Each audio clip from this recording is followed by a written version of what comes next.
decision this morning by the Mayor to create a Hanwan Forum is incredibly important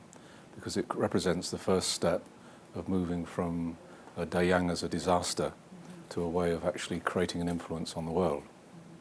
bringing together all the experiences that were learnt during that very difficult time and to start to share them with the rest of the world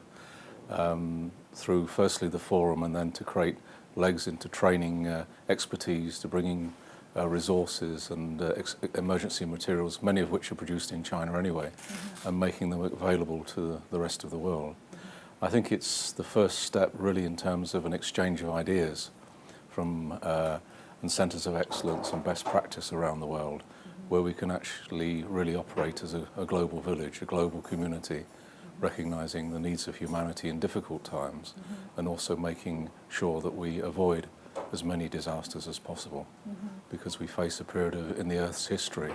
where unfortunately many disasters and cataclysms, both natural and complex, are likely to happen in the next few years. Yeah. I think this is a time when we need to bring together different groups, the policymakers, the practitioners and the academics, and that comes at national government level, it comes at regional level and it becomes at local level. At national and international level, obviously NGOs play a part in trying to act as conduits for ideas and projects and management, and particularly through the United Nations that I represent through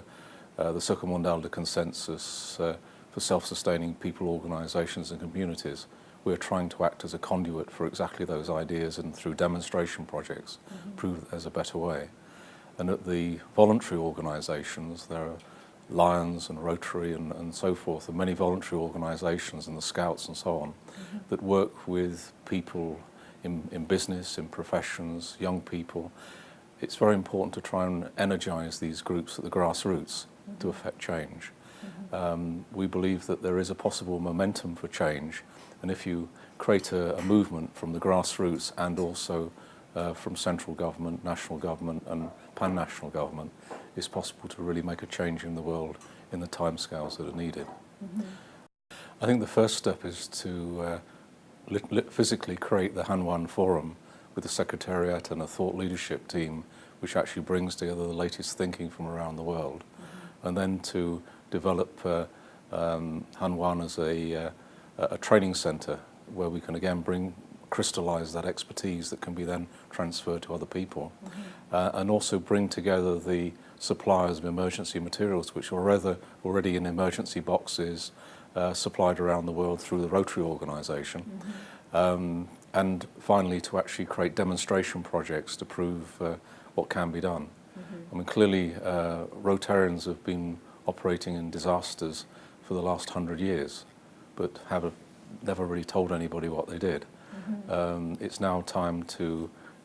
make that more public and bring Rotarians together through the Rotarian Disaster Agency to demonstrate to the world that we can work in partnership with all organisations, with all countries. Rotary is a non-political organisation, so we can work across geographic and political boundaries